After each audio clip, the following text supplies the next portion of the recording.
మనం Z test అయిపోయింది. ప్రీవియస్‌గా మనం జెడ్ టెస్ట్ గురించి డిస్కస్ చేసుకున్నాము. అలాగే దీని తర్వాత వచ్చే టీ టెస్ట్ ఏదైతే ఉందో ఆ కాన్సెప్ట్ గురించి అర్థం చేసుకునే దానికన్నా ముందు ఈ టీ డిస్ట్రిబ్యూషన్ అంటే ఎందుకు మనం ఇలా వాడతాము? అసలు టీ టెస్ట్ వల్ల యూజ్ ఏంటి అని చెప్పి ఇప్పుడు డిస్కస్ చేద్దాం.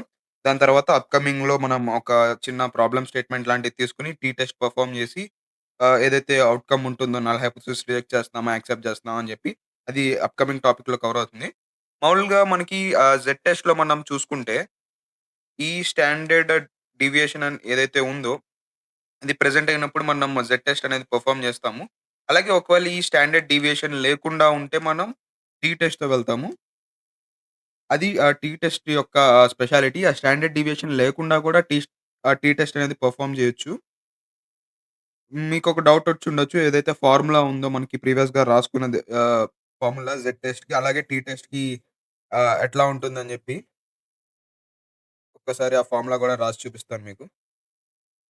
సో, ఇప్పుడు జెడ్ టెస్ట్ చేయడానికి ఫార్ములా వచ్చేసి మనకి Z is equal to X bar minus mu by ఏదైతే పాపులేషన్ స్టాండర్డ్ డీవియేషన్ ఉందో డివైడెడ్ బై రూట్ ఎన్ గదా! దీన్ని ఇప్పుడు టీ టెస్ట్‌గా మనం చేయాలంటే టీ టెస్ట్‌లో మనకి ఈ పాపులేషన్ స్టాండర్డ్ డీవియేషన్ అయితే ఉన్నది గదా!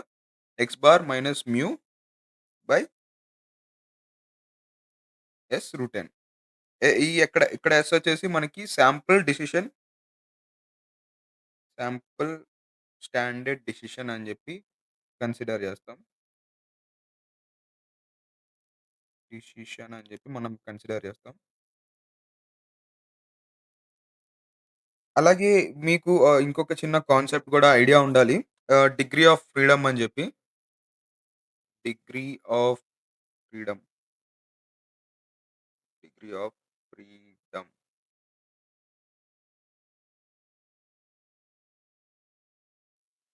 సో, డిగ్రీ ఆఫ్ ఫ్రీడమ్ అంటే ఏంటంటే మనకి ప్రీవియస్‌గా మనం చెప్పుకున్నాం గదా! బేసిల్ కరెక్షన్‌లో ఏదైతే n-1 అని చెప్పి అంటున్నాం గదా!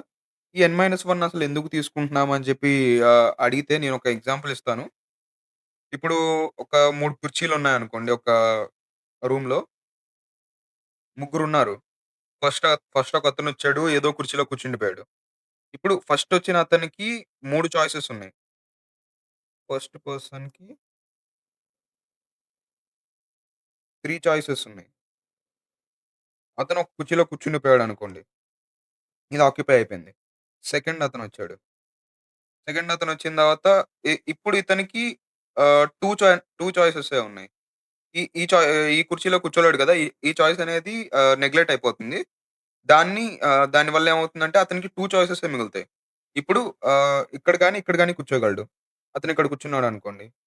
తర్వాత ఫస్ట్ వచ్చిన అతను, సెకండ్ వచ్చిన అతనికి 2 చాయిసెస్. అలాగే ఫైనల్‌గా వచ్చాడు. థర్డ్ వచ్చిన అతనికి అసలు చాయిసే ఉండదు.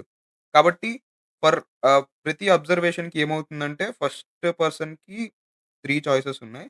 సెకండ్ పర్సన్‌కి n-1 అంటే n=3 అనుకుందాం. టోటల్ నంబర్ 3 గదా! ఫస్ట్ పర్సన్‌కి n ఉన్నాయి. సెకండ్ పర్సన్‌కి n-1 ఉంది. ఇంకా థర్డ్ పర్సన్‌కైతే లాస్ట్ n-2 ఎందుకంటే 2 అయిపోయినాయి గదా! పైన. కాబట్టి ఫస్ట్ అతనికి 3 చాయిసెస్, సెకండ్ అతనికి 2, లాస్ట్ అతనికి ఒకటే చాయిస్. అట్లాగా ఈ డిగ్రీ ఆఫ్ ఫ్రీడమ్ అనేది ఇలా మనం ఆహ్, ఏదైతే టోటల్ నంబర్ ఆఫ్ అబ్జర్వేషన్స్ ఉన్నాయో దానిలో నుంచి 1 అనేది మనం మైనస్ చేస్తాం. ఎందుకు మైనస్ చేస్తామని జెప్పి ఈ ఎగ్జాంపుల్‌తో మీకు అర్థమైందని అనుకుంటున్నాను. ఈ ఎగ్జాంపుల్ ప్రకారం మనం అట్లాగా ఒక వాల్యూ అనేది తీసేస్తాం. దానివల్ల చాయిసెస్ అనేవి తగ్గిపోతాయి. అప్‌కమింగ్ వస్తా ఉంటారు గదా! వాళ్ళకి ఉండే చాయిసెస్ అనేవి తగ్గుతా ఉంటది. అది డిగ్రీ ఆఫ్ ఫ్రీడమ్ యొక్క కాన్సెప్ట్. ఇది టీ డిస్ట్రిబ్యూషన్ అని చెప్పి మనం కన్సిడర్ జేసుకోవచ్చు. అలాగే టీ డిస్ట్రిబ్యూషన్ ఎందుకు వాడతాము? జెడ్ టెస్ట్‌కి కొంచెం అపోజిట్‌గా ఉండే టీ టెస్ట్ ఎందుకు పెర్ఫార్మ్ చేస్తామని చెప్పి అందరికి అర్థమైందని అనుకుంటున్నాను. అలాగే ఇది మనకి టీ టెస్ట్ చేయడానికి ఫార్ములా. ఈ ఫార్ములాస్ మీరు గుర్తుపెట్టుకోవాల్సిన అవసరం లేదు గానీ బేసిక్‌గా ఎలా పనిచేస్తాయి ఇవి జెడ్ టెస్ట్, టీ టెస్ట్ దానికి దీనికి మధ్యలో ఉన్న డిఫరెన్స్ ఏంటని చెప్పి మీరు అర్థం చేసుకోగలిగితే చాలు. అప్‌కమింగ్ వీడియోలో నేను ఆహ్, ఏదైతే ఒక క్వెషన్ తీసుకొని టీ టెస్ట్ పెర్ఫార్మ్ చేసి టీ స్టాట్స్ ఎలా పనిచేస్తాయని చెప్పి ఆహ్, నల్ హైపోథిసిస్ ఇంకా ఆల్టర్‌నేట్ హైపోథిసిస్ తీసుకొని అది రిజెక్ట్ చేస్తామా? యాక్సెప్ట్ చేస్తామా? అని చెప్పి ఎక్స్‌ప్లెయిన్ చేస్తాను. అది కూడా తప్పకుండా చూడండి. Thank you.